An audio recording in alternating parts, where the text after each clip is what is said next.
figure reviews, toy hunts, unboxing and rankings, unboxing and displays, etc.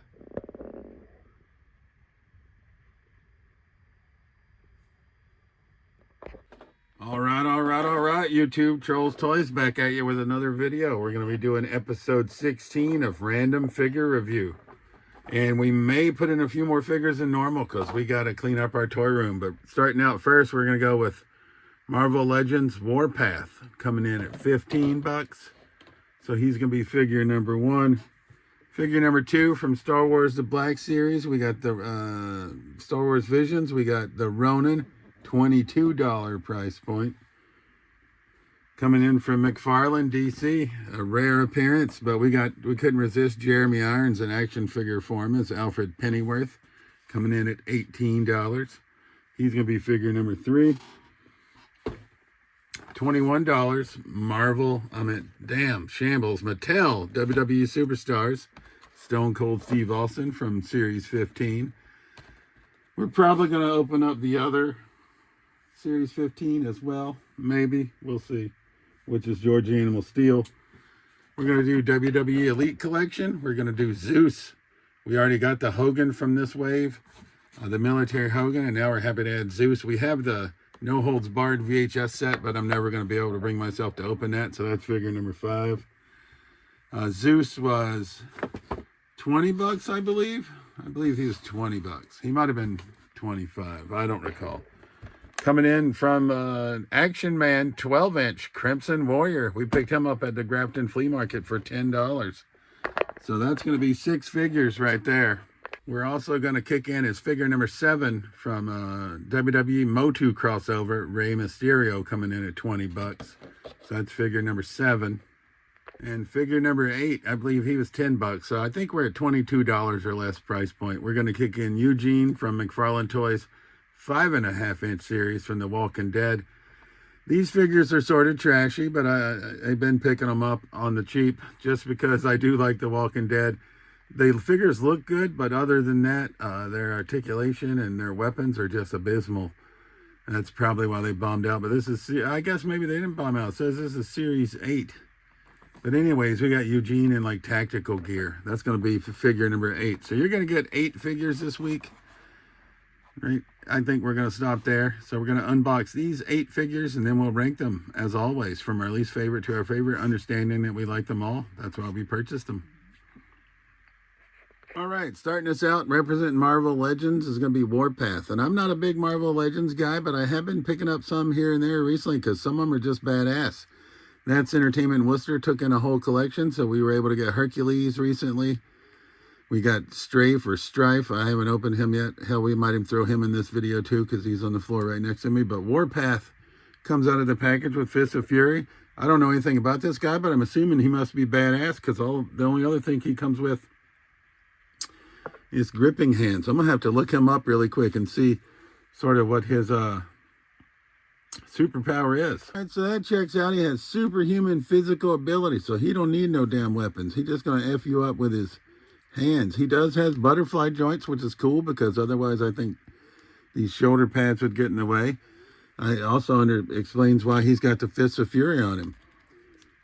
Double jointed pinned knees, but they are double jointed, looks like. He's pinned elbows, so I guess he's an older Marvel Legend, but 15 bucks, I mean, I couldn't go wrong. This guy is badass. I just like the way that he looked, just like with the Hercules, so I don't know what we're going to use him with. He may just be a background figure. We like to rotate those out and around. I do have some that have been there the whole time, like Wong. I love him, right? The Godfather is probably going to be a background figure for quite a while just because all aboard the whole train, right? Ken from Storm Collectibles over here. He's out of frame, but there he is. But I just got a bunch of new Storms, so we're going to try to make a Storm shelf, I believe. But Warpath is looking pretty menacing, I must say. So I really like this figure. Hence why I picked it up. So figure number 1, Marvel Legends Warpath. All right, figure number 2, we got WWE MOTU crossover Rey Mysterio, obviously as Stratos, it looks like.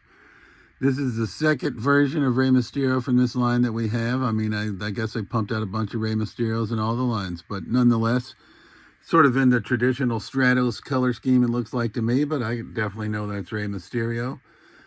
These wings seem like they could attach better. I don't know if they're on right. That's how they came out of the package. But interesting note, clamshells, Datsy and Worcester, 5 staples. Datsy and Fitchburg, 2 staples. I'm guessing Worcester wants to make sure they don't get thieved. That's the only thing I can think. I'm just grabbing a stand here, so bear with me. As you know, I'm not a big editor, and these guys don't like to stand up on their own sometimes, the MOTU crossover ones. But these two, obviously, we picked up loose because they are older figures, and I'm an out-of-box guy for the most part, so that's fine by me. So figure number 2 is going to be MOTU crossover, Rey Mysterio, looking pretty good. Like I said, they had 2 versions, and obviously I picked up the other version first, so that would lead you to believe that I liked it better, which is true. But he was still there when we went back most recently, and we still had trade credit, so why not pick him up? Right up next, we'll continue with the that same 5.5-inch vibe. So we're going to go with Mattel WWE Superstars Series 15, the Rattlesnake, Stone Cold Steve Austin. All right, Stone Cold comes with a bunch of extra hands, I'm assuming, that I'm not going to bother breaking out at the moment. And obviously there's a big difference when you're opening wrestling figures that are more current, because they have so many plastic prison ties versus ones that are like 5 or 6 years old where they have way less.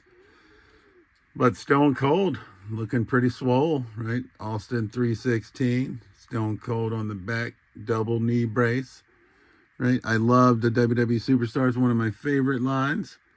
And I don't know if Stone Cold, was Stone Cold in Superstars before? I feel like he had to be, but I don't know that I have it. I have to check.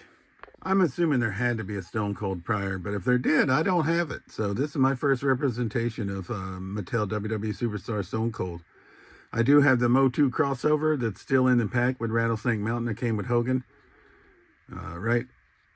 And then John Cena came with Triple H and Grayskull Mania ring. Both of those are all still in the box, mainly because I got nowhere to set them up. But Rattlesnake Mountain is a little bit pricey, that ring as well, so I left it in the box. But we got Stone Cold, Mattel WWE Superstars.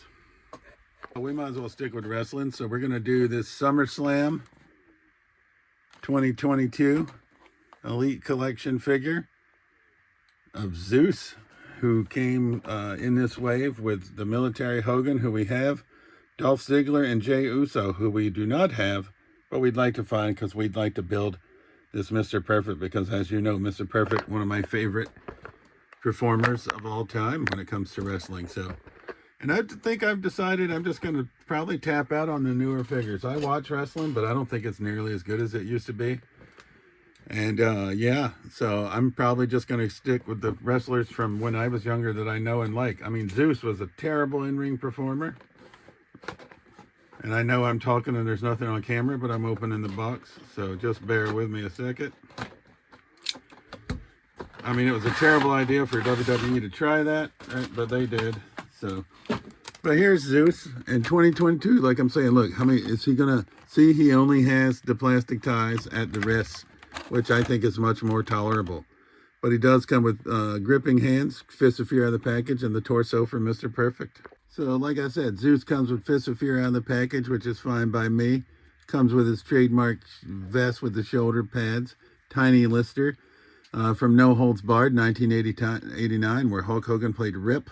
Still a movie I'm on the lookout for. Don't own it yet. Would like to.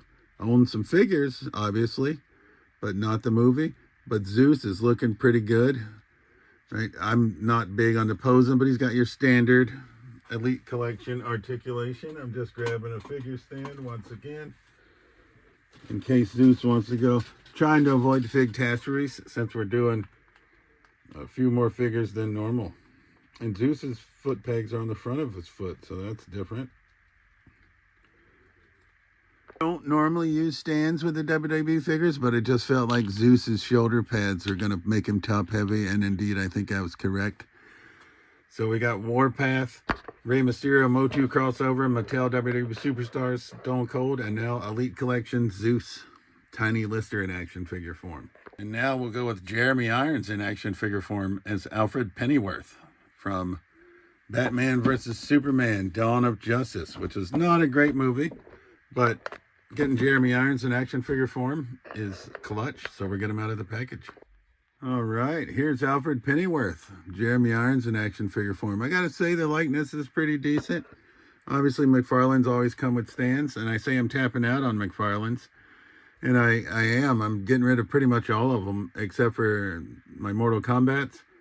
And I like Shazam Vampire and Black Lantern Superman and the badass Batman in the background there. So the ones I really like I'm keeping, but interestingly enough, he comes with Fists of Fury. He comes with splayed out, open hands. He comes with this hand that matches this one, and then he comes with another gripping hand to match this one. He does come with quite a few tools, and I gotta say I don't recall, but I guess he is like Batman's right-hand man. So what are these? What are these technically called? I don't know. Forceps? I don't know. He comes with a wrench. We've got a file. Looks like a file. Some pliers, and these are pretty poorly made, and I guess that's supposed to be a screwdriver, I would assume. So he comes with some tools of the trade, and then he does come with a nice apron, which is cloth goods, so we'll get that on him. All right, so here he is with the apron on. I don't know if it's just me. Do you guys find changing out McFarlane figures' hands to be a pain in the ass? Or is it just me? These tools are way too damn small for his hand as well, which is a shame because I really was happy to have a Jeremy Irons action figure. But I think McFarlane could have done better, right? But the likeness on the face is good. I do appreciate the cloth goods robe. I don't know that we needed as many extra hands as they gave us, but they did. So figure number 5 is going to be Jeremy Irons in action figure form as Alfred Pennyworth from Batman vs. Superman, Dawn of Justice. For number 6, we're going to go with the Ronin from Star Wars The Black Series. I know nothing of the lore, but it says a mysterious Ronin becomes an unlikely hero to a small forest village when he defends them from a Sith band and her crew. I just bought him because he looked sort of like a badass samurai. All right, the Ronin. Yeah, I was excited about this figure, but I gotta stop buying Black Series, I think. I don't know if Hasbro just tries to make them as cheap as possible or what, but I was stoked for this guy. I do like sort of the tattered robe. I think this could be cloth goods, not fucking plastic. And I don't know the lore, but he's got a sheath for his lightsaber, so I guess his lightsaber just stays on all the fucking time. Interesting, and he just puts it in this holder. But yeah, they did put peg spots on for his 2 little weapons to hold on. I don't know. I hope to be more excited about this figure than I actually am. I like the hairdo. You know, like I said, I don't know his lore. He is pretty badass. I'm probably just going to use him with my random samurai folk, not with freaking Star Wars. But yeah, I like the pants. I don't know. There's some good stuff, but then there's obviously some bad stuff, and I paid full price for this guy. I try to get most of my Star Wars guys on the cheap, but he was 22 bucks, so I expect more when I'm paying what I consider bigger money for sort of a product that I know is typically inferior. Sorry if you're Star Wars fans. Also, obviously the McFarlane came with a card. I don't know if any of you care about the cards. I really don't give too much of a shit about the cards myself. All right, up next, we're going to go with 5.5-inch McFarlane Eugene from The Walking Dead. All right, so I keep buying these 2, but only when they're on the cheap. Like I said, they're not the best quality. He does come with a backpack that I guess maybe we could put on him without breaking it. We'll see. And then he comes with the riot helmet and obviously the weapon. Knock on these, like I said, articulation, terrible. They look all right, but the articulation is just abysmal. And they have no foot pegs, which pisses me off royally. So why do I keep buying them? I don't know, because I'm a big Walking Dead fan. But this is Eugene. We'll get him decked out. These figures are definitely more for posing. Like I said, you know, the gun, I've already bent it just trying to get it into his hand. The backpack barely stays snapped on. And would you be surprised if I told you that the helmet doesn't actually fit his fucking head? I mean, How do you fuck that up? But it doesn't, so I guess we'll just have him holding it in his hand or some shit. I don't know. So obviously, Eugene gonna be lower on my list in this episode. Would have been anyway, but they just could have done so much better with the Walking Dead figures. I don't know if they, I mean, you had 11 years to make them. It's not like you had to rush to some bitches out. But seeing Eugene, who is one of my favorite characters in all tactical gear, is pretty humorous. He did progress a lot throughout the series, though. So that's cool.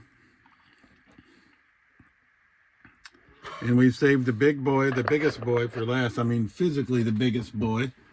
We're going to do this 12-inch Crimson Warrior from Action Man. Interesting tidbit. I don't know if I just opened up an expensive figure or not. I doubt he is, but he's from 1993. They had $15 on it. We paid $10. But none of the package is in English, so I can't read it. And he's got a high-tech bow gen. So I guess that's crossbow. But anyways, we'll get him out of the pack. All right, I don't even know if I'm going to be able to fit this guy into the frame. Can we morph out? Damn, shambles. I'm going to have to go mobile. Right, here's Crimson Warrior from Action Man. And I got to say, I bitch about plastic ties, but he had literal twist ties to take off. And then his crossbow was stitched to his outfit so that it stayed in place for the past since 1993. So we're going to lay him down, I think, but he comes with size. He comes with this crossbow. He's got nunchucks. He's got this concealed blade that springs out. I guess we can push it in. And then, yeah, if you hit the button, it certainly springs out. So that snaps right here on his wrist. He's got a sword and a sheath, which I'll have to figure out where to put that. But it's pretty damn badass looking. And I know most people don't like 12-inch figures. I don't know that I mind them. And he's got 2 projectiles for his crossbow. But his knees, I don't know if you can hear that. They're quite good. And so are his elbows. Same. I don't know if you can hear those snap joints, but he's pretty badass looking. I forgot to bring a stand up here for 12-inch figures. So we might have a hard time getting him to stand. He has been in the package. Oh, look at there. Damn. Crimson Warrior is pretty damn fly. So that's figure number 7, Action Man, 1993. What country he's from, I don't know. Certainly wasn't English on the package. I think Action Man originated in Britain, but it wasn't that English either. It's definitely some other language. So let's rate these figures from our least favorite to our favorite, knowing that we like them all. Action Man, you're going to go right here. So actually, we're going to start it out in, Eugene's going to be in 8th place, right? So he's in the right spot. Ronan will be 7th place, I think. So he's in the right spot. I wish I liked him more. Alfred is going to be basically in the right spot, 6th place. We're going to rotate Zeus, right? He's going to switch with Rey Mysterio. So 5th place, we're going to go Rey Mysterio MOTU crossover. 4th place is going to be Stone Cold Mattel WWE Superstars. 3rd place is going to be Zeus. 2nd place, I thought Warpath was going to be the clear winner, but I think I'm going with this Crimson Warrior. Warpath's going to be 2nd. And this big 12-inch red Crimson Warrior Ninja is going to be my favorite. So price point for this episode was $22 or less. He's $10. Warpath was $15. Zeus was $20. Stone Cold was $21. Ray was $20. Alfred was $18. $22. And he finishes almost dead last. And then $10 for Eugene. So as always, this has been Trolls Toys. I truly appreciate you watching my videos. And we'll see you soon. Peace.